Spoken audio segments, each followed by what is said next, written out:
భారతదేశాన్ని మధ్యయుగమునందు పరిపాలించినటువంటి రాజవంశాలలో ప్రముఖమైనటువంటి వ్యక్తులు ఢిల్లీ సుల్తానులు.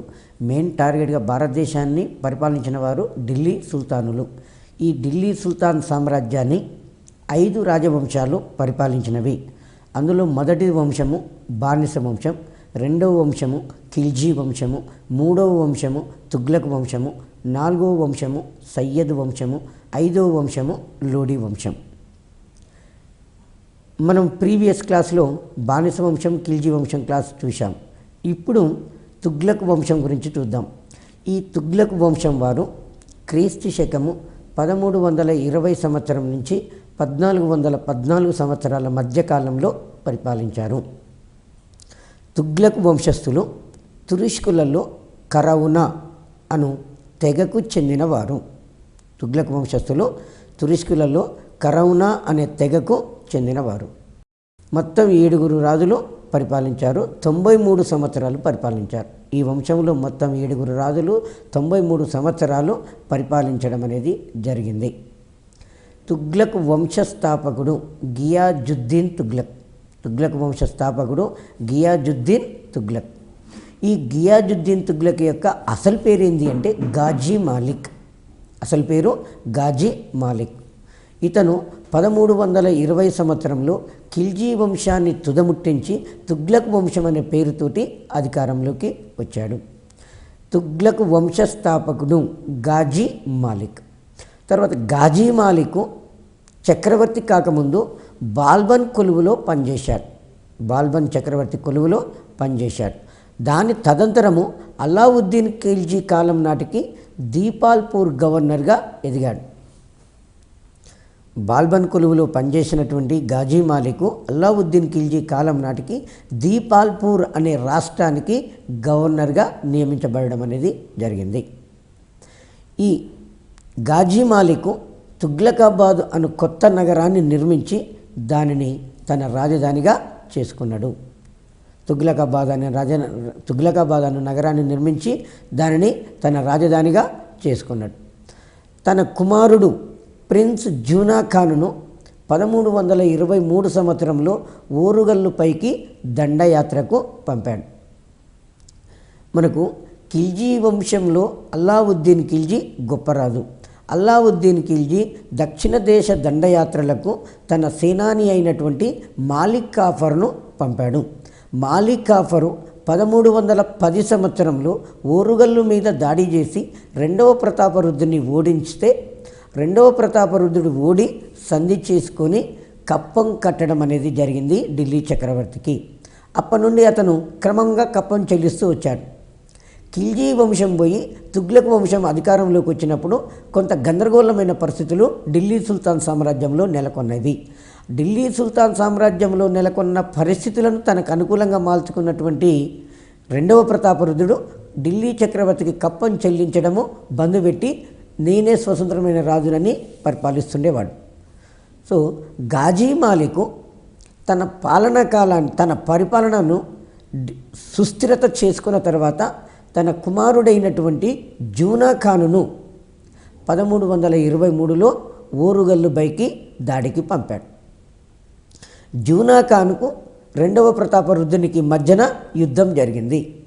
దాదాపు 8 నెలలు ముట్టడి జరిగింది. 8 నెలలు ముట్టడి జరిగింది. విధిలేని పరిస్థితులలో 2వ ప్రతాపరుద్రుడు జూనా ఖానుకు లొంగిపోయాడు. లొంగిపోయిన తర్వాత ఈ జూనా ఖాను 2వ ప్రతాపరుద్రుడిని బంధించి ఢిల్లీకి బందీగా పంపాడు. ఢిల్లీకి బందీగా తీసుకొని పోబడుతున్నటువంటి 2వ ప్రతాపరుద్రుడు మార్గమధ్యమంలో నర్మదా నదిలో దూకి ఆత్మహత్య చేసుకున్నాడు. దీంతో కాకతీయ వంశం అనేది అంతరించింది. తర్వాత ఈ జూనా ఖాను ఓరుగల్లును ధ్వంసం చేసి దానికి సుల్తాన్పూర్ అని పేరు పెట్టాడు. ఓరుగల్లును ధ్వంసం చేసి దానికి సుల్తాన్పూర్ అని పేరు పెట్టాడు. ఒకప్పటి ఓరుగల్లు ఇప్పుడు వరంగల్లు అని మనం పిలుస్తున్నాం. దానికి జూనా ఖాన్ పెట్టినటువంటి పేరేంది సుల్తాన్పూర్ అని పేరు పెట్టడం అనేది జరిగింది. ఢిల్లీ సుల్తాన్ చరిత్రలోనే కాకుండా మధ్యయుగ భారతదేశ చరిత్రలో వివాదాస్పదుడైనటువంటి చక్రవర్తి మహమ్మద్ బిన్ తుగ్లక్. మనకు తుగ్లక్ వంశంలో మొదట గాజీ మాలిక్ పరిపాలించారు. గాజీ మాలిక్ చనిపోయిన తర్వాత గాజీ మాలిక్ 1320 నుంచి 1325 వరకు గాజీ మాలిక్ పరిపాలిస్తాడు. గాజీ మాలిక్ మరణం తర్వాత అతని కుమారుడు మహమ్మద్ బిన్ తుగ్లక్ అనేటైన అధికారంలోకి వచ్చాడు. మహమ్మద్ బిన్ తుగ్లక్ క్రీస్తు శకము 1325 సంవత్సరం నుంచి 1351 వరకు పరిపాలించాడు. మనకు ఢిల్లీ సుల్తాన్ల కాలంలో చక్రవర్తుల యొక్క పదవి కాలాలు కూడా పరిపాలనా కాలాలు కూడా అడుగుతాడు. కుతుబుద్దీన్ ఐబక్ 1206 నుంచి 1210 వరకు పరిపాలించాడు. ఇల్టుట్మిష్ 1211 నుంచి 1236 వరకు పరిపాలించాడు.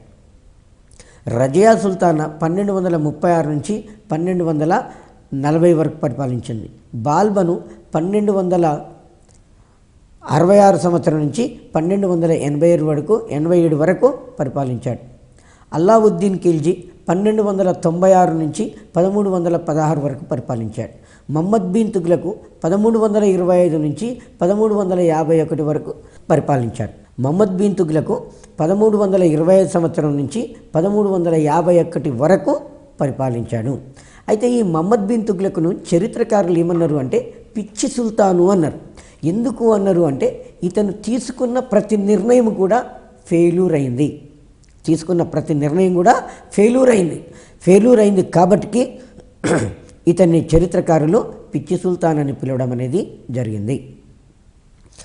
ఈ మహమ్మద్ బిన్ తుగ్లక్ భారతదేశ చరిత్రలోనే అత్యంత వివాదాస్పదుడైనటువంటి సుల్తానుగా చరిత్ర పుటల్లో వర్ణించడం అనేది జరిగింది.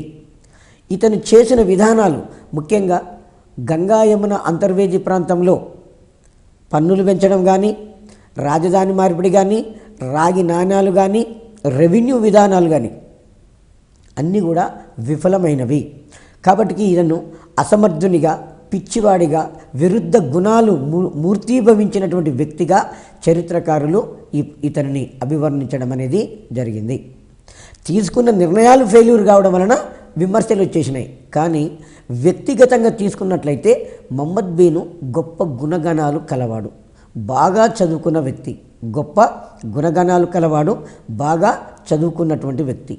పర్షియన్ భాష, అరబిక్ భాష, సంస్కృత భాషలను అభ్యసించాడు. ఈ భాషలలో పర్షియా భాషలో, అరబిక్ భాషలో, సంస్కృత భాషలో ఉన్నటువంటి గ్రంథాలను చదివాడు. ఆ తర్వాత మతాధికారుల యొక్క జోక్యం లేకుండా పరిపాలించాడు. ఢిల్లీ సుల్తాన్లలో అల్లావుద్దీన్ ఖిల్జీ తదంతరము మతాధికారుల యొక్క ప్రమేయం లేకుండా పరిపాలించిన మరో చక్రవర్తి ఎవరు అంటే మహమ్మద్ బిన్ తుగ్లక్. రాజకీయాలు వేరు, మతము వేరు అని చెప్పి మతాధికారుల యొక్క ప్రభావం లేకుండా ఇతను పరిపాలించడం అనేది జరిగింది. మహమ్మద్ బిన్ తుగ్లక్ గంగా యమున అంతర్వేది ప్రాంతంలో భూమి శిస్తు పెంచాడు. గంగా యమున అంతర్వేది ప్రాంతము ఉత్తర మైదాన ప్రాంతము అంటాం. ఇది మిక్కిలి సారవంతమైన ప్రాంతము, పంటలు బాగా పండుతున్నవి. కానీ రైతులు శిస్తు పెంచినా కానీ చెల్లించగలుగుతారు. కానీ దురదృష్టవశాత్తు ఇతను భూమి శిస్తు పెంచిన టైంలో ఆ గంగా యమున అంతర్వేది ప్రాంతంలో భయంకరమైనటువంటి క్షామము సంభవించింది, కరువు సంభవించింది. రైతులు శిస్తు చెల్లించలేని పరిస్థితుల్లో ఉండిపోయారు. కానీ సుల్తాన్ ఏం చేశాడు, ఆ ప్రాంతాలలో శిస్తును పెంచి నిర్బంధంగా వసూలు చేయమని తన సైనికులకు చెప్పేశాడు. వారు నిర్బంధంగా శిస్తును వసూలు చేశారు. లాస్ట్కు ప్రజలు పడుతున్నటువంటి ఇబ్బందిని గమనించిన ఒక అధికారి లేటుగా మహమ్మద్ బిన్ తుగ్లక్ విషయం తెలియజేస్తారు. మీరు గంగా యమున అంతర్వేది ప్రాంతంలో భూమి శిస్తు పెంచారు, కానీ ప్రస్తుతం ఆ టైంలో అక్కడ కరువు అనేది విలయతాండం చేస్తున్నది. మీ అధికారులు నిర్బంధంగా శిస్తు వసూలు చేస్తున్నారు, ప్రజలు అనేక రకాల ఇబ్బందులకు గురి అవుతున్నారు అని చెప్పేసి ఒక అధికారి మహమ్మద్ బిన్ తుగ్లక్కు తెలియచేయడం అనేది జరిగింది. లేటుగా తెలియజేశాడు. ఇమీడియట్లీ స్పందించిన మహమ్మద్ బిన్ తుగ్లక్ తను వసూలు చేస్తున్నటువంటి రెవెన్యూ శిస్తులను నిలుపుదల చేయించి ధాన్యాగారంలో ఉన్నటువంటి ధాన్యాన్ని మొత్తం కూడా ప్రజలకు పంచిపెట్టడం అనేది జరిగింది. సో తను చేసినటువంటి తప్పును మళ్ళీ ఈ విధంగా సరిదిద్దుకోవడం అనేది జరిగింది. ఇదొక మిస్టేక్ జరిగింది. రెండవది, ఇతను దివాన్-ఈ-కోహీ అనే ఒక వ్యవసాయ శాఖను ఏర్పాటు చేశాడు. చాలా ఇంపార్టెంటు.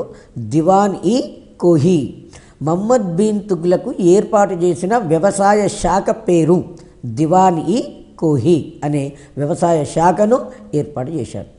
ఈ శాఖ యొక్క ముఖ్య ఉద్దేశం ఏంటంటే బంజరు భూములను వ్యవసాయ భూములుగా మార్చడం.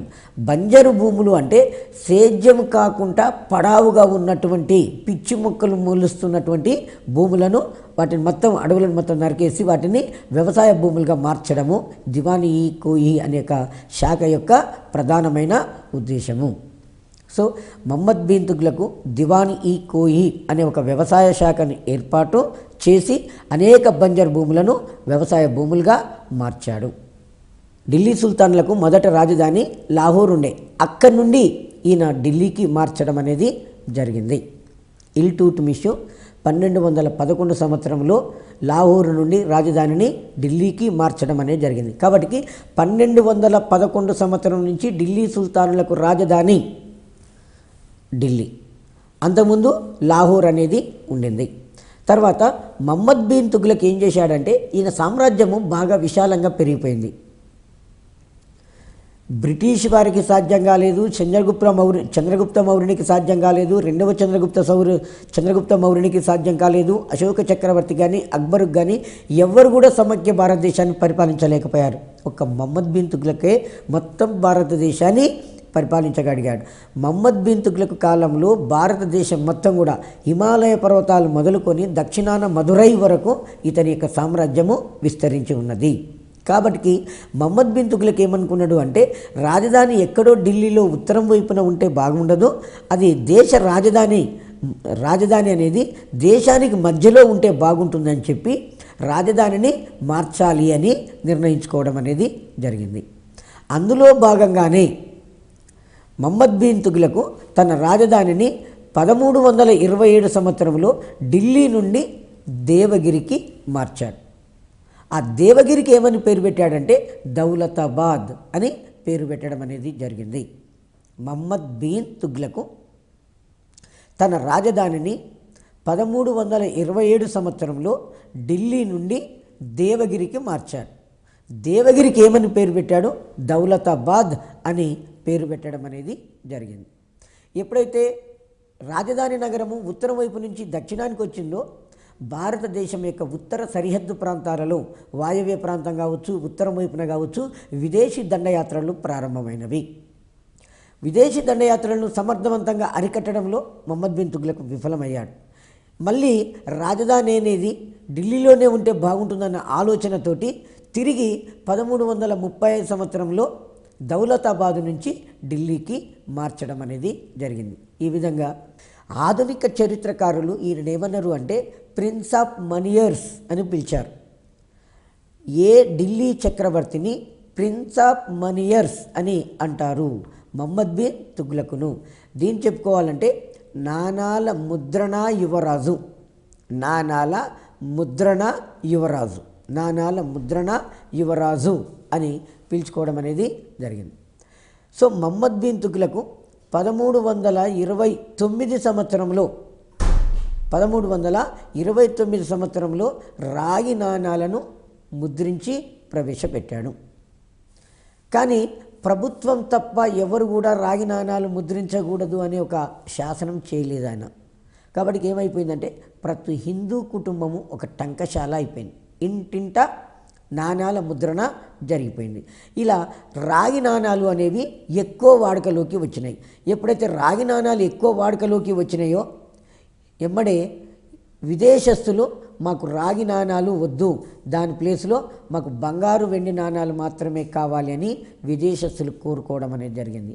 కాబట్టి నేను రాగి నాణాలను నిలుపుదల చేస్తున్నా అని మహమ్మద్ బిన్ తుగ్లక్ ప్రకటించాడు. ఎమ్మడే ప్రజల దగ్గర ఉన్నటువంటి రాగి నాణాలు తీసుకొని ప్రజలకు బంగారు వెండి నాణాలు కూడా ఇవ్వడం అనేది జరిగింది.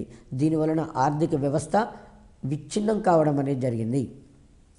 మహమ్మద్ బిన్ తుగ్లక్ తీసుకున్న ప్రధానమైనటువంటి 3 నిర్ణయాలు ఒకటి, గంగా యమున అంతర్వేది ప్రాంతంలో పన్నులు పెంచడము. కానీ కరువు వచ్చిన టైంలో పన్నులు పెంచిండు, కానీ మధ్యలోనే దాన్ని ఉపసంహరించుకోవడం అనేది జరిగింది. దానివలన ఆర్థిక వ్యవస్థ దెబ్బతిన్నది. రెండవ కారణము, దేశ రాజధానిని మార్చాడు. ఢిల్లీ నుంచి దేవగిరికి మార్చాడు. ఆ తర్వాత తిరిగి దేవగిరి నుంచి మళ్ళీ ఢిల్లీకి మార్చాడు. ఇలా రాజధాని వలన ఆర్థిక వ్యవస్థ దాదాపుగా సంపూర్ణంగా విచ్ఛిన్నమైపోవడం అనేది జరిగింది. మూడవది ఏంటి అంటే, ఈయన ఆల్రెడీ బంగారు నాణ్యాలను, వెండి నాణ్యాలను ముద్రించాడు. బంగారు నాణ్యాలను, వెండి నాణ్యాలను కూడా ముద్రించాడు. కానీ ఈ బంగారము, వెండి నాణ్యాలు ఎక్కువ కాస్ట్లీతో కూడుకున్నవి కాబట్టి రాగి అనేది తక్కువగా దొరుకుతుంది కాబట్టి రాగి నాణ్యాలు ముద్రించాలన్న ఉద్దేశంతో రాగి చౌకగా దొరుకుతుంది కాబట్టి 1329లో రాగి నాణ్యాలు ముద్రించింది. విదేశస్తులు ఈ నాణ్యాలు మాకు వద్దు అని చెప్పేసిన తర్వాత, వ్యాపారం స్తంభించిన తర్వాత రాగి నాణ్యాలను రద్దు చేసుకున్నాడు. సో 3 కారణాల వలన ఫెయిల్యూర్ అయిపోయింది. ప్రజల దగ్గర ఉన్నటువంటి నాణ్యాలు, రాగి నాణ్యాలు మొత్తం తీసుకొని వారికి బంగారు, వెండి నాణ్యాలు ఇవ్వడం వలన ఏమైపోయింది, ఆర్థిక వ్యవస్థ మొత్తం కూడా విచ్ఛిన్నమైపోవడం అనేది జరిగింది. మహమ్మద్ బిన్ తుగ్లక్ హిమాలయాలు మొదలుకొని దక్షిణాన మధుర వరకు, దాన్ని మధురై అంటాం, మధురై వరకు ఇటు పాలనలోకి రావడం అనేది జరిగింది. విశాలమైనటువంటి సామ్రాజ్యం ఏర్పడింది. మనకు చరిత్రలో ఒక నానుడి ఉంటుంది, ఏ సామ్రాజ్యమైతే ఏకకేంద్ర ప్రాంతము నుంచి పరిపాలించడానికి వీలు లేనంతగా పెరిగిపోతుందో, ఏ సామ్రాజ్యమైతే ఏకకేంద్ర ప్రాంతం నుంచి పరిపాలించడానికి వీలు లేనంతగా పెరిగిపోతుందో దానికంతా అదే కూలిపోతుంది, దానికల్లా అదే కూలిపోతుందనేది ఒక నానుడి ఉంటుంది. మహమ్మద్ బిన్ తుగ్లక్ కాలంలో విశాలమైన సామ్రాజ్యం ఏర్పడింది, కానీ మొత్తం సమైక్యంగా ఉంచి పరిపాలించలేకపోయాడు.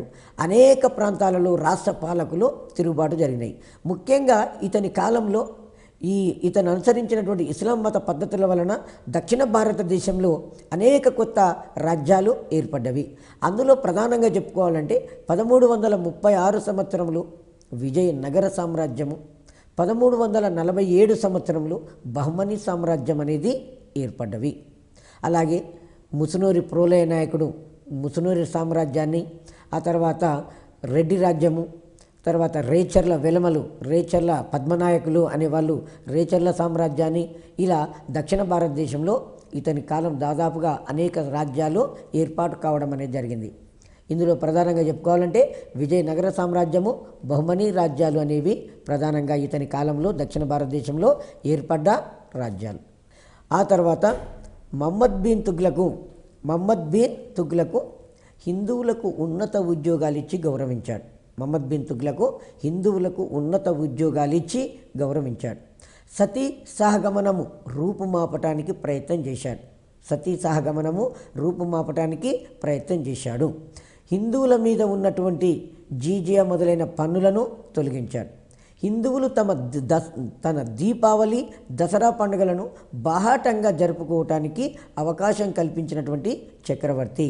సో దీపావళి, హోలీ పండుగలలో పబ్లిక్గా పాల్గొన్న ఢిల్లీ చక్రవర్తి మహమ్మద్ బిన్ తుగ్లక్ హిందువులకు ఉన్నత ఉద్యోగాలు ఇచ్చి గౌరవించాడు.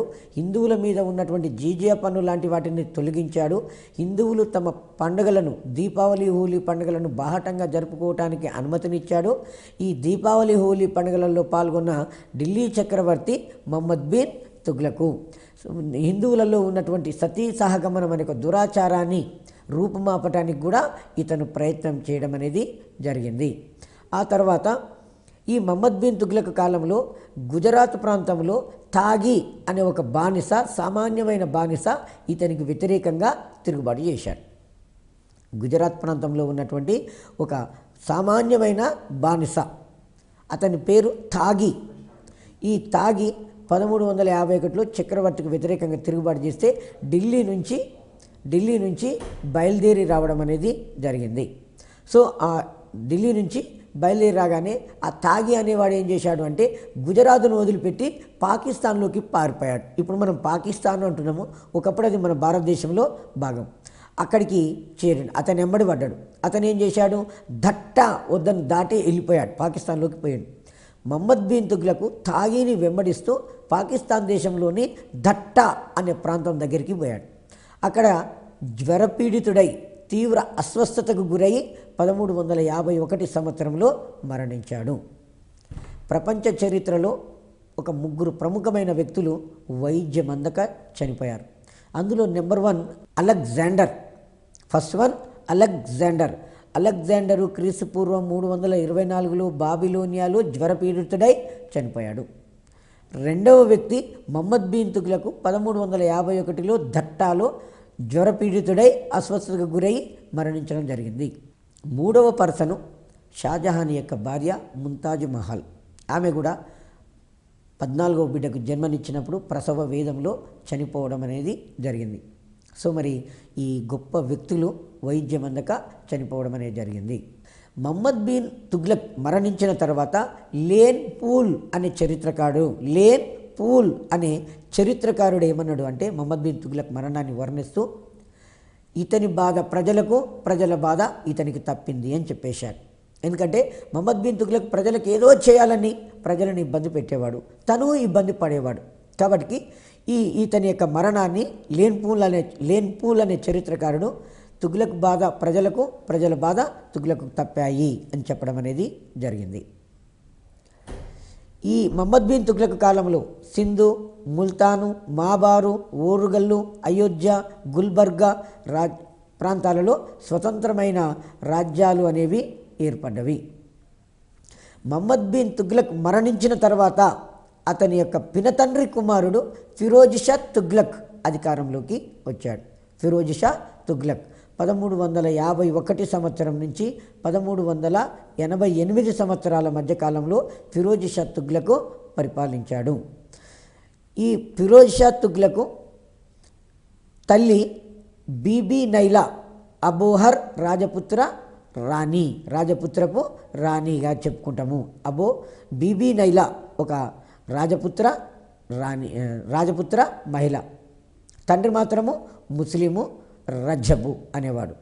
ఆ తర్వాత ఫిరోజ్ షా తుగ్లక్ షరియత్ ప్రకారం రాజ్య నిర్వహణ చేశాడు.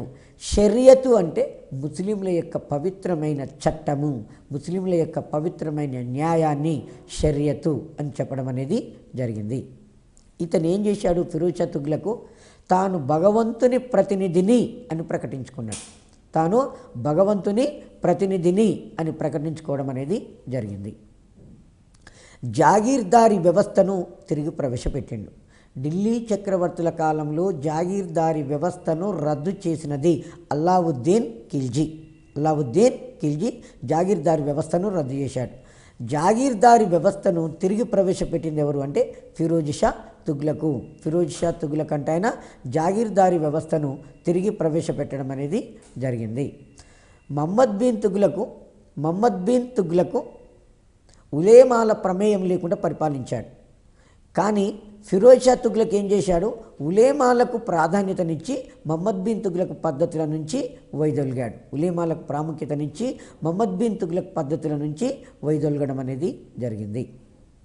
ఫిరోజ్ షా తుగ్లక్ రాజ్యంలో విపరీతంగా బానిసలను పోషించి ఆర్థికంగా రాజ్యానికి బాగా ముప్పును కలిగించడం అనేది జరిగింది. ఇతని కాలంలో దాదాపు 1,80,000 మంది బానిసలు ఉండేవారట. 1,80,000 మంది బానిసలు ఇతని కాలంలో ఉండేవారట.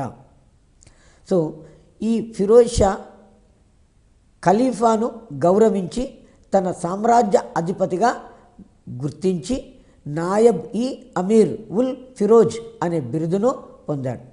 ఫిరోజ్ షా తుగ్లక్ ఖలీఫాను గౌరవించాడు.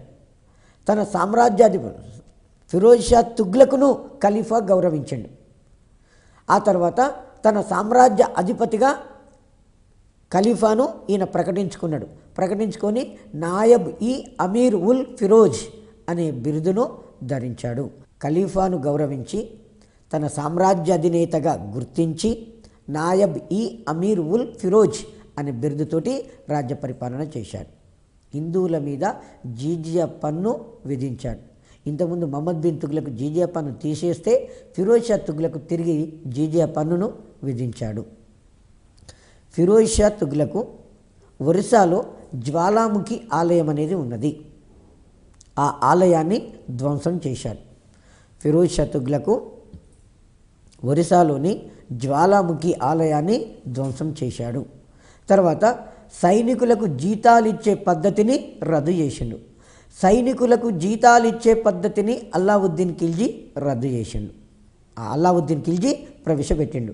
సైనికులకు నగదు రూపేణా జీతాలిచ్చే పద్ధతిని అల్లావుద్దీన్ ఖిల్జీ ప్రవేశపెట్టిండు. ఆయన జాగీర్దారీ వ్యవస్థను రద్దు చేసిండు. ఫిరోజ్ షా తుగ్లక్ ఏం చేశాడు? జాగీర్దారీ వ్యవస్థను తిరిగి ప్రవేశపెట్టిండు. సైనికులకు జీతాలు ఇచ్చే పద్ధతిని రద్దు చేసిండు. ఫిరోజ్ షా తుగ్లక్ పబ్లిక్ వర్క్స్ శాఖను ఏర్పాటు చేసిండు. దీని ఉద్దేశం ఏంటంటే కాల్వల త్రవ్వకము చేపట్టడము. మొదటిసారిగా పంట కాల్వలు త్రవ్వించాడు. ఢిల్లీ సుల్తాన్లందరిలోకెల్లా మొదటిసారిగా పంట కాల్వలు త్రవ్వించాడు. బాల్బనేమో ఢిల్లీ చుట్టుపక్కల ఉన్నటువంటి అడవులను నరికేపించి వాటిని వ్యవసాయ భూములుగా మార్చిండు. ఫిరోజ్ షా తుగ్లక్ ఏమో కాల్వల త్రవ్వకము చేపట్టాడు. ఈయన త్రవ్వించినటువంటి కాలువలలో ప్రధానమైనవి యమునా నది నుండి ఫిరోజాబాద్ వరకు ఒక కాలువను త్రవ్వించాడు. యమునా నది నుండి ఫిరోజాబాద్ వరకు ఒక కాలువను త్రవ్వించాడు. ఆ తర్వాత సట్లెజ్ నది నుండి గగ్గర్ వరకు సట్లెజ్ నది నుండి గగ్గర్ వరకు మరొక కాలువను. మూడవది మాండవి నుండి హిస్సార్ వరకు మరొక కాలువను త్రవ్వించాడు. ఇలా కాలువలు త్రవ్వించి వ్యవసాయాన్ని బాగా అభివృద్ధి చేయడం అనేది జరిగింది. ఇతని కాలంలో 2 నాణాలు ప్రవేశపెట్టబడినవి. అందులో ఒకటి ఆదా, రెండవది బిక్. ఆదా, బిక్ అను 2 కొత్త నాణాలను రాగి వెండి మిశ్రమంతో ఈ నాణాలను ఇతను ప్రవేశపెట్టడం అనేది జరిగింది. ఫిరోజ్ షా తుగ్లక్ ప్రవేశపెట్టినటువంటి నాణాలు ఆదా, బిక్ అను 2 నాణాలు వెండి రాగి మిశ్రమంతో. ఆ తర్వాత ఫిరోజ్ షా తుగ్లక్ దివాన్ ఈ ఖైరత్ అనే శాఖను ఏర్పాటు చేశాడు. ఢిల్లీలో ఏర్పాటు చేసి పేదలకు వితంతువులకు అన్ని రకాల సహాయం చేశాడు. దివాన్ ఈ ఖైరత్ శాఖను ఏర్పాటు చేసి పేదలకు వితంతువులకు అన్ని రకాల సహాయము చేశాడు. యాత్రికుల యొక్క సౌకర్యార్థము 2000 సరాయిలు కట్టించాడు. సరాయిలు అంటే ధర్మశాలలు. యాత్రికులు తీర్థయాత్రలకు పోయేటప్పుడు వారి యొక్క సౌకర్యార్థము రాజ్యంలో 200 సరాయిలను కట్టించాడు. అనేక భవనాలు కట్టించి సుందరమైన తోటలను పెంచాడు. ఇతను రాజ్య పరిపాలన చేసేటప్పుడు రాజ్యంలో అనేక కొత్త భవనాలను నిర్మించిండు. అక్కడ తను నిర్మించిన ప్రాంతాలలో అనేక తోటలను కూడా ఏర్పాటు చేయడం అనేది జరిగింది. ఇతను ఫిరోజ్ షా తుగ్లక్ నిర్మించినటువంటి కొత్త పట్టణాలు ఫిరోజాబాద్, ఫతేహాబాద్, హిస్సార్, జాన్పూర్. ఫిరోజాబాద్, ఫతేహాబాద్, హిస్సార్, జాన్పూర్ అనే పట్టణాలు ఫిరోజ్ షా తుగ్లక్ నిర్మించినటువంటి పట్టణాలు. బానిసలను పోషించడానికి ప్రత్యేకంగా ఒక శాఖను ఏర్పాటు చేశాడు.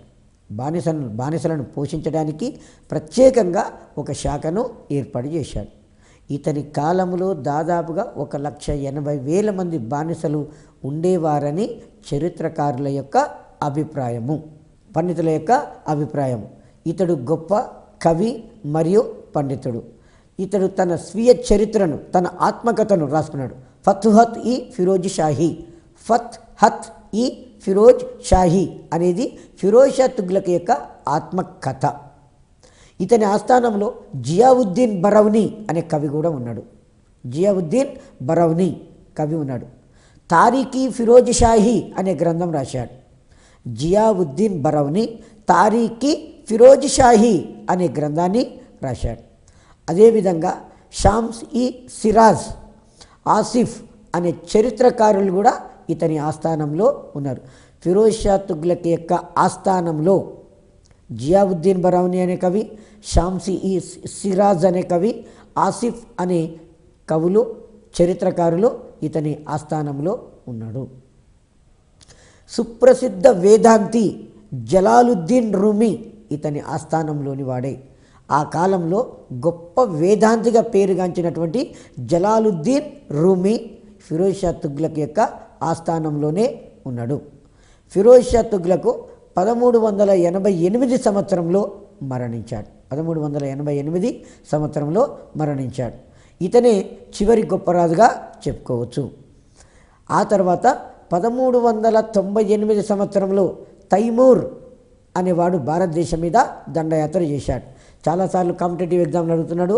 తైమూర్ దండయాత్ర క్రీస్తు 1398. తైమూరు మధ్య ఆసియా ప్రాంతానికి చెందిన సమర్కండ్ పాలకుడు. మధ్య ఆసియా ప్రాంతమైన సమర్కండ్ ప్రాంతానికి చెందినవాడు తైమూరు. ఆ తైమూరు 1398 సంవత్సరంలో మన భారతదేశం మీద దండయాత్ర చేశాడు. దాంతో తుగ్లకుల వంశము అంతరించింది. తుగ్లక్ వంశము అంతరించటానికి కారణము తైమూర్ దండయాత్ర. తైమూర్ దండయాత్రల వలన తుగ్లక్ వంశము అంతరించింది. ఆ తర్వాత తుగ్లక్ వంశములో చిట్ట చివరి రాజు దౌలత్ ఖాన్ అనేవాడు చివరి ఈ తుగ్లకు చక్రవర్తిగా చెప్పుకున్నాం. తుగ్లకుల తర్వాత సయ్యద్ వంశము అధికారంలోకి రావడం అనేది జరిగింది. సయ్యద్ వంశస్థులు 1414 సంవత్సరం నుంచి 1451 వరకు మన దేశాన్ని పరిపాలించారు. సయ్యద్ వంశస్థాపకుడు కిజిర్ ఖాన్. ఇదే మనకు కాంపిటేటివ్లో ఎక్కువ అడిగే బిట్టు. సయ్యద్ వంశస్థాపకుడు కిజిర్ ఖాన్. సయ్యద్ వంశస్థాపకుడు కిజిర్ ఖాను అంటే ఆయన సయ్యద్ వంశ స్థాపకుడు.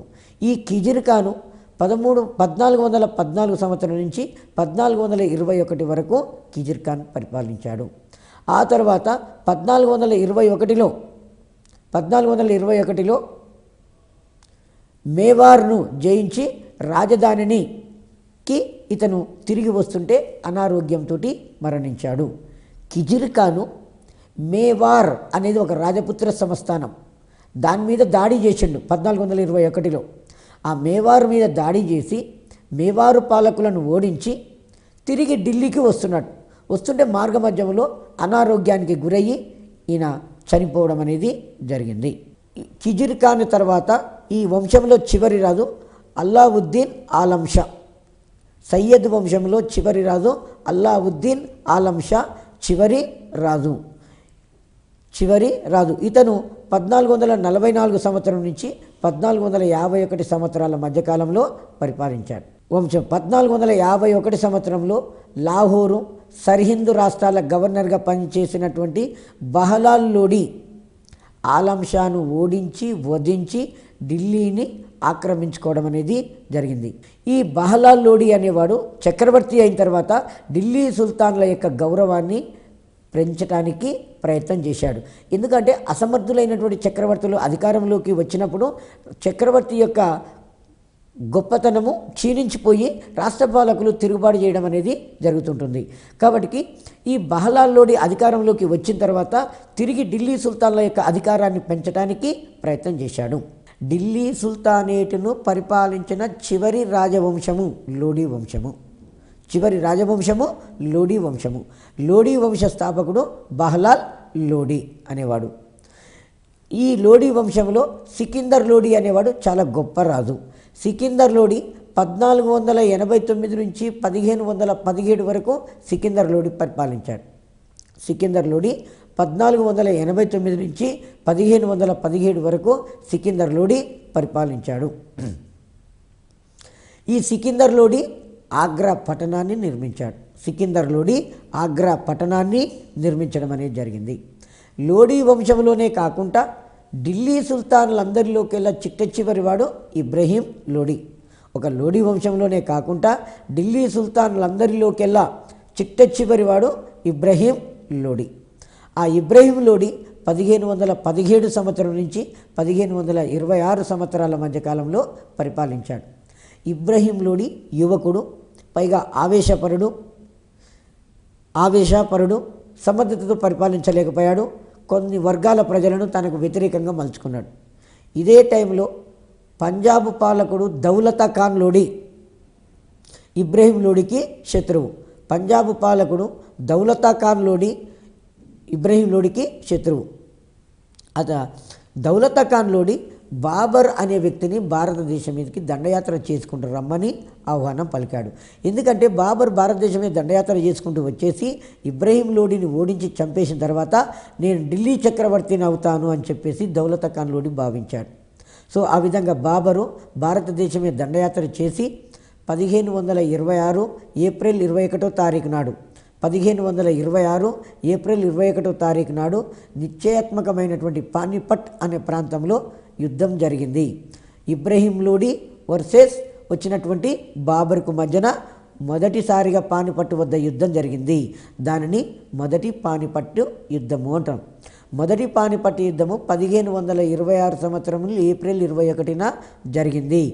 ఈ యుద్ధము ఢిల్లీ చివరి చక్రవర్తి ఇబ్రహీం లోడి విదేశస్థుడైనటువంటి బాబర్ మధ్యన జరిగింది. యుద్ధంలో ఇబ్రహీం లోడి ఓడింపబడి చంపబడ్డాడు.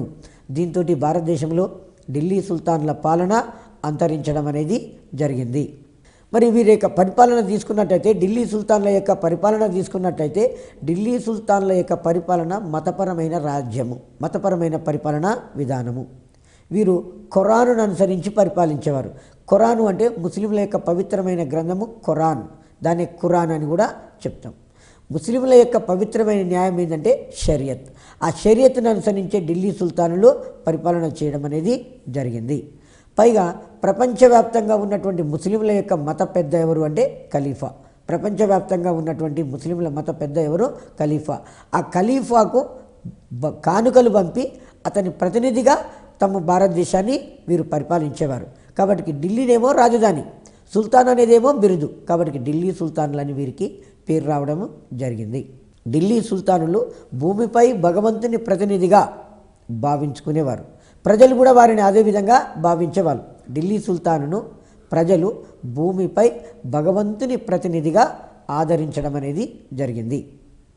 అల్లావుద్దీన్ ఖిల్జీ, ముబారక్ ఖిల్జీ, మహమ్మద్ బిన్ తుగ్లక్. అల్లావుద్దీన్ ఖిల్జీ, ముబారక్ ఖిల్జీ, మహమ్మద్ బిన్ తుగ్లక్లు ఉలేమాల ప్రభావం లేకుండా పరిపాలించారు. ఉలేమాలు ఎవరు అంటే ఇస్లాం మత పెద్దలు, ఉలేమాలు అనేవారు. మరి వీరు పరిపాలన తీసుకున్నట్లయితే పరిపాలనలో సహాయపడటానికి 6 మంత్రులు వీరికి ఉండేవాళ్ళు. ఢిల్లీ సుల్తాన్ల కాలంలో మంత్రి మండలి ఉన్నది. ఎంతమంది సభ్యులతోటి ఉన్నదంటే 6 సభ్యులతోటి మంత్రి మండలి అనేది ఉన్నది. ఇందులో వజీర్ ప్రధానమంత్రి. ఇది చాలాసార్లు బిట్ అడిగాడు. ఢిల్లీ సుల్తాన్ల కాలంలో ప్రధానమంత్రి పేరేంది? వజీర్. వజీర్ అంటే ఎవరు? ప్రధానమంత్రి. దివాన్ ఈ రిసాలత్ విదేశాంగ మంత్రి. దివాన్ ఈ రిసాలత్ విదేశాంగ మంత్రి. తర్వాత మరొకటి దివాన్ ఈ ఆరిజ్ సైనిక మంత్రి. దివాన్ ఈ ఆరిజ్ సైనిక మంత్రిగా చెప్తాం. దీని తదనంతరము ఆరిజ్ ఈ ముమాలిక్ సైన్య వ్యవహారాలు, యుద్ధ వ్యవహారాలు చూసేవాడు. ఆరిజ్ ఈ ముమాలిక్ సైనిక వ్యవహారాలు, యుద్ధ వ్యవహారాలు చూసేవాడు. తర్వాత సదర్ ఉస్ సదర్ ఇస్లామిక్ నియమాల అమలు, ఇస్లామిక్ యొక్క నియమాల యొక్క అమలు పర్యవేక్షణ బాధ్యత. దివాన్ ఈ ఇన్షా మరొకైన దివాన్ ఈ ఇన్షా సుల్తాన్ ఉత్తర ప్రత్యుత్తరాలను చూసేవాడు. సుల్తాన్కు వచ్చినటువంటి ఉత్తరాలను, సుల్తాన్ పంపించవలసిన ఉత్తరాల యొక్క వ్యవహారాలను చూసేవాడేవాడు అంటే దివాన్ ఈ ఇన్షా. దివాన్ ఈ ఇన్షా అని చెప్పేస్తాం. మరి దివాన్ ఈ ఆరిజ్ అంటే సైనిక మంత్రి అని అర్థం. దివాన్ ఈ ఇన్షా అంటే రాజు యొక్క ఉత్తర ప్రత్యుత్తరాలను చూసేవాడు. వజీర్ అంటే ఢిల్లీ సుల్తాన్ల కాలంలో ప్రధానమంత్రిని వజీరు అని చెప్పుకోవడం అనేది జరుగుతుంది. తర్వాత ఢిల్లీ సుల్తానులు తమ రాజ్యాన్ని ఇక్తాగా విభజించారు. ఇక్తా అంటే ఒక సైనిక రాష్ట్రం. ఢిల్లీ సుల్తానులు తమ రాజ్యాన్ని ఇక్తాగా విభజించారు. ఇక్తా మీద ముక్తి అని ఒక సైన్యాధికారిని నియమించారు. ఇక్తా మీద ముక్తి అను సైన్యాధికారిని నియమించడం అనేది జరిగింది. అల్లావుద్దీన్ ఖిల్జీ కాలంలో ఇక్తాల సంఖ్య 11 ఉన్నాయి. అల్లావుద్దీన్ ఖిల్జీ కాలంలో ఇక్తాల సంఖ్య ఎంత ఉన్నది అంటే 11 ఉన్నది. ఆ తర్వాత మహమ్మద్ బిన్ తుగ్లక్ కాలంలో ఇక్తాల సంఖ్య 23. ఈ ఇక్తా అంటే సైనిక రాష్ట్రం. ఇక్తాలను షిక్కులుగా విభజించాడు. షిక్కులను పరగణాలుగా విభజించారు. పరగణాలను గ్రామాలుగా విభజించారు. షిక్ అధిపతి షిక్దార్, షిక్ అధిపతి షిక్దార్గా చెప్పుకోవడం అనేది జరిగింది. ఢిల్లీ సుల్తానులు తమ రాజ్యాన్ని ఇక్తాలను షిక్కులను పరగణాలుగా. మరి ఇక్తా మీద అధికారి ఎవరు? ముక్తి అను సైన్య అధికారి. ముక్తి అనేక సైన్యాధికారిని నియమించారు. ఇక్తా మీద షిక్ మీద అధికారి షిక్దార్. పరగణాలలో అధికారులు అమీర్గా చెప్తాం. ఇతడు పరగణాలలో అధికారి ముఖ్యుడు అమీరు. ఇతనికి ముషిరిఫ్, కానుంగో అనే అధికారులు సహాయపడేవారు. పరగణాలలో పరిపాలన చేస్తున్న అమీర్ అనే అధికారికి ముషరిఫ్, కానుంగో అనే అధికారులు సహాయ సహకారాలు అందించేవారు. ఢిల్లీ సుల్తానుల కాలంలో రాజ్యానికి ముఖ్య ఆదాయము భూమి శిస్తు. దీనిని 1/3 వంతు వసూలు చేశారు. ఢిల్లీ సుల్తానుల కాలంలో ఉన్నటువంటి సాంఘిక దురాచారాలు తీసుకున్నట్లయితే బాల్య వివాహాలు ఉన్నాయి, సతీ సహగమనం ఉన్నది, వరకట్నము, అంటరానితనము, ఇవన్నీ కూడా ఆనాటి సామాజిక వ్యవస్థలో ఉన్నవి. ముఖ్యంగా పరదా పద్ధతి కూడా అప్పట్లో ఉండింది. ఢిల్లీ సుల్తాన్ల యొక్క వాస్తు శిల్ప శైలిని ఇండో సెర్సనిక్ శైలి అంటాం. చాలా ఇంపార్టెంట్ అండి. ఢిల్లీ సుల్తాన్ల కాలంలో వాస్తు శిల్ప శైలిని ఏమంటాము? ఇండో సెర్సనిక్ శైలి అని చెప్పడం అనేది జరుగుతుంటుంది. ముస్లింల పాఠశాలలను ఏమంటారు? మదరసాలు అంటారు. ఢిల్లీ సుల్తాన్ల కాలంలో అధికార భాష పర్షియన్ భాష. చాలా ఇంపార్టెంటు. ఢిల్లీ సుల్తాన్ల కాలంలో అధికార భాష పర్షియన్ భాష. ఢిల్లీ నగరము, జలంధరు, ఫిరోజాబాదులలో గొప్ప విద్యాలయాలను ఏర్పాటు చేశారు. ఢిల్లీలో, తర్వాత జలంధరు, ఫిరోజాబాద్ మొదలైన ప్రాంతాలలో గొప్ప విద్యా కేంద్రాలను ఏర్పాటు చేశాడు. జలాలుద్దీన్ ఖిల్జీ రాజ్య పరిపాలన చేసేటప్పుడు అమీర్ ఖుస్రోను ఢిల్లీలో గ్రంథాల అధికారిగా నియమించాడు. జలాలుద్దీన్ ఫిరోజ్ ఖిల్జీ ఢిల్లీ రాజ్యాన్ని పరిపాలించేటప్పుడు అమీర్ ఖుస్రోను ఢిల్లీలో గ్రంథాల అధికారిగా నియమించడం అనేది జరిగింది. సో మరి విద్యాపరంగా ఢిల్లీ బాగా విస్తరించి బాగ్దాదు, కైరో నగరాలకు ఈర్ష్య పుట్టే స్థాయిగా ఇది ఎదగడం అనేది జరిగింది. ఆ తర్వాత కాన్స్టాంటినోపుల్కు సమానంగా విద్యాపరంగా ఢిల్లీ నగరము ఎదిగింది. కాన్స్టాంటినోపుల్ నగరానికి విద్యాపరంగా ఢిల్లీ నగరము ఎదిగింది. ఢిల్లీ సుల్తానుల కాలంలో భారతీయ వైద్యం మీద పశ్చిమాసియా వైద్య ప్రభావము ఉండేది. దానిని ఏమంటామంటే యునానీ అని పిలుస్తాం. యునానీ అని పిలవడం అనేది జరిగింది. ఢిల్లీ సుల్తానులు చక్రవర్తి ఉన్నత న్యాయాధీశుడు. ఢిల్లీ సుల్తాన్ల కాలంలో చక్రవర్తినే ఉన్నత న్యాయాధీశుడు. ఆ తర్వాత సదర్, కాజీలు అనేవాళ్ళు కూడా ఉండేవారు. కింది కోర్టులలో న్యాయాధికారులు. సదరు, కాజీలు అనేవాళ్ళు సుల్తాన్ కింద ఉన్నటువంటి న్యాయాధికారులు. ఈ ఇద్దరు కూడా సుల్తాన్కు అనేక రకాల న్యాయపరంగా అనేక రకాల సహాయ సహకారాలు అందించడం అనేది జరిగింది. ఇది మనకు ఢిల్లీ సుల్తానులు ప్రారంభంలో రాజధాని లాహోరు, అక్కడి నుంచి 1211లో రాజధాని ఢిల్లీకి మార్చబడింది. తర్వాత మహమ్మద్ బిన్ తుగ్లక్ కాలంలో 1327 సంవత్సరంలో రాజధానిని ఢిల్లీ నుండి దేవగిరికి మార్చారు. దేవగిరికి దౌలతాబాద్ అని పేరు పెట్టాడు. మళ్ళీ ఒక 8 సంవత్సరాల తర్వాత తిరిగి యథావిధిగా మళ్ళా రాజధాని ఢిల్లీకి మార్చబడింది.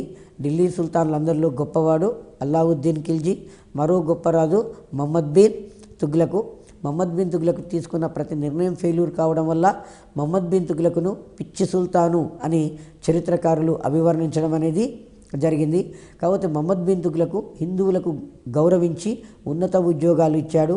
హిందువులు జరుపుకునే దీపావళి, హోలీ పండుగలను బాహటంగా జరుపుకోవడానికి అనుమతినిచ్చి అందులో పాల్గొన్న మొదటి ఢిల్లీ చక్రవర్తిగా చెప్పుకోవడం అనేది జరిగింది.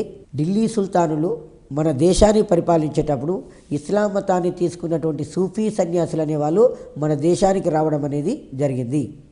ఇస్లాం మతంలో వచ్చినటువంటి భక్తి ఉద్యమాన్ని సూఫీ ఉద్యమము అంటాం. ఇస్లాం మతంలో వచ్చినటువంటి భక్తి ఉద్యమాన్ని సూఫీ ఉద్యమము అని చెప్పుకోవడం అనేది జరిగింది. సూఫీ ఉద్యమం అనేది ఈ క్రీస్తు శకం 7వ శతాబ్దంలో అరేబియా దేశంలో, క్రీస్తు శకము 7వ శతాబ్దంలో అరేబియా దేశంలో ఈ సూఫీ ఉద్యమం అనేది ప్రారంభం కావడం అనేది జరిగింది. సూఫీ ఉద్యమము క్రీస్తు శకం 7వ శతాబ్దంలో అరేబియా దేశంలో ప్రారంభమైంది. సూఫీ అనే పదము సఫా అను పదం నుండి ఆవిర్భవించింది. సఫా అంటే నిర్మలమైన, ప్రశాంతమైన అని అర్థం. సూఫీ అంటే, సూఫీ అనే పదము సఫా అనే పదం నుండి వచ్చింది. సఫా అంటే నిర్మలమైన, ప్రశాంతమైన అని అర్థం.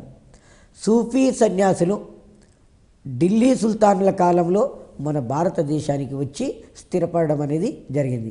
వీరు గ్రామాలలోకి రాకుండా గ్రామాలకు దగ్గరగా గుడారాలు వేసుకొని ఉర్దూ భాషలో పాటలు పాడుతూ ప్రజలలో ఒక చైతన్యాన్ని తీసుకొని రావడం అనేది జరిగింది.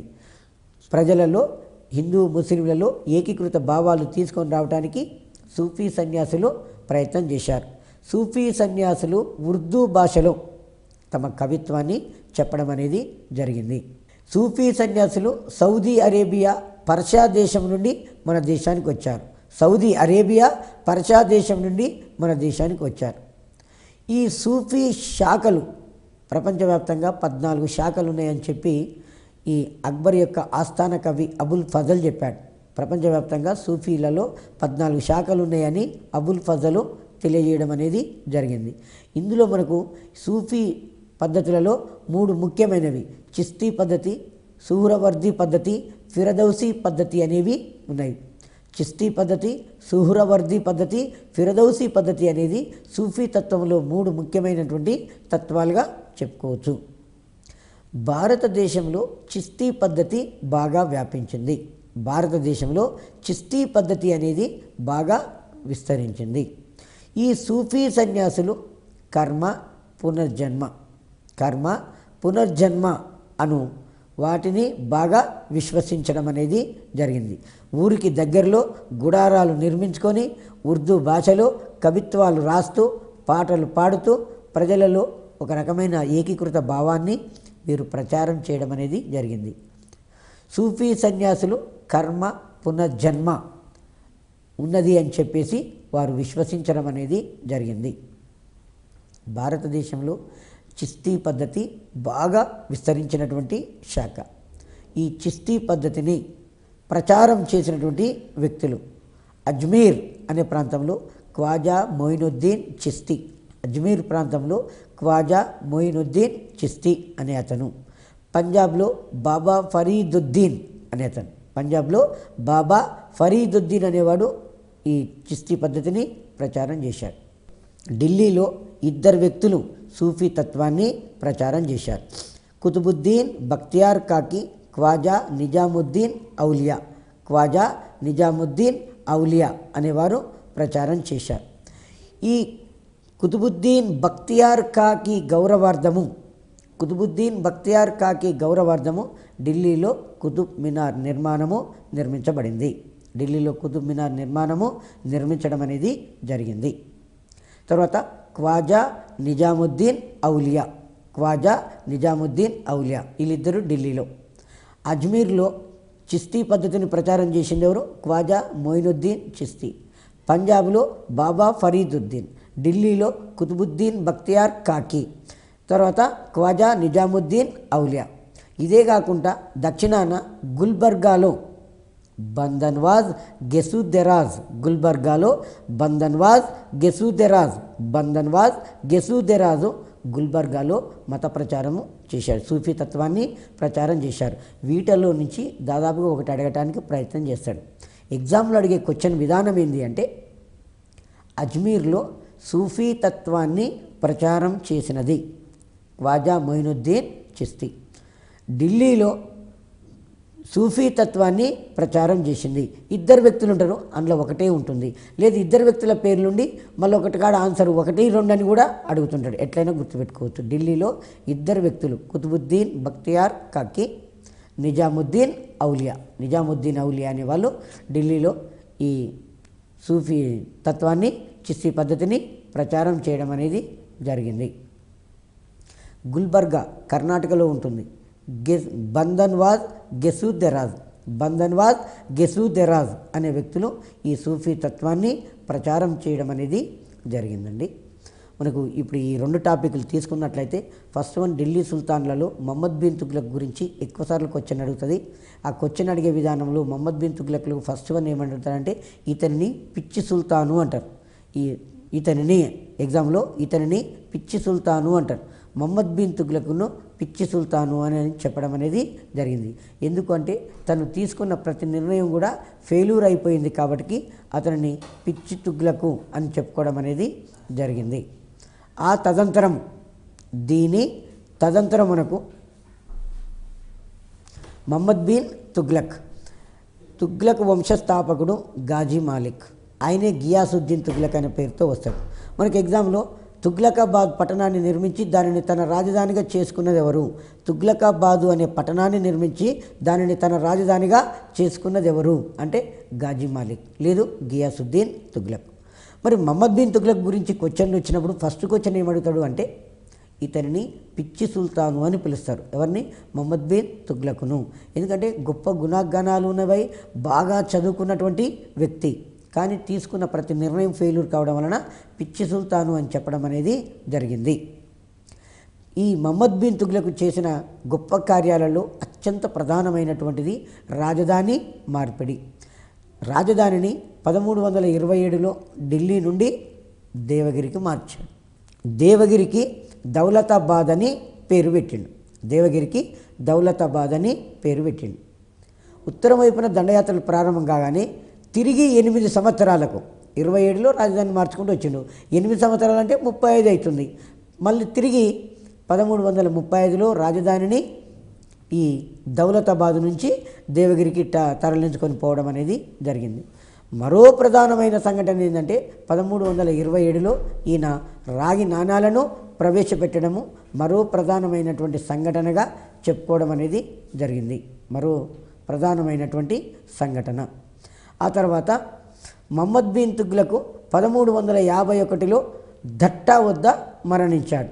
1351లో దట్టా వద్ద మరణించిండు. ఆ ప్లేస్ ఇంపార్టెంటు. ఆ తర్వాత హిందువులకు ఉన్నత ఉద్యోగాలు ఇచ్చి గౌరవించాడు. సతీ సహగమనం నిర్మూలించడానికి ప్రయత్నం చేశాడు. హిందువుల మీద ఉన్న జీజియా పన్ను లాంటివి తొలగించేశాడు. అయిపోయింది. ఇతని తర్వాత ఫిరోజ్ షా తుగ్లక్ అనేవాడు అధికారంలోకి వచ్చాడు. ఈయన మహమ్మద్ బిన్ తుగ్లక్ పద్ధతుల నుంచి వైదొలిగాడు. ఉలేమాలకు ప్రాముఖ్యతను ఇచ్చాడు. హిందువుల మీద జీజియా పన్ను అనే దానిని విధించాడు. చివరి రాజవంశాలు సయ్యద్ వంశము, లోడీ వంశం. ఈ లోడీ వంశ స్థాపకుడు బహలాల్ లోడీ. లోడీ వంశంలో చివరి రాజు ఇబ్రహీం లోడీ. ఢిల్లీ సుల్తాన్లలో మొట్టమొదటివాడు కుతుబుద్దీన్ ఐబక్. చిట్ట చివరివాడు ఇబ్రహీం లోడీ. గొప్ప చక్రవర్తి ఢిల్లీ సుల్తాన్లందరిలోకెల్లా అల్లావుద్దీన్ ఖిల్జీ. ఈ కాలంలో ఒక భక్తి తత్వం అనేది ఏర్పడింది. అదే సూఫీ తత్వంగా చెప్పుకుంటాం.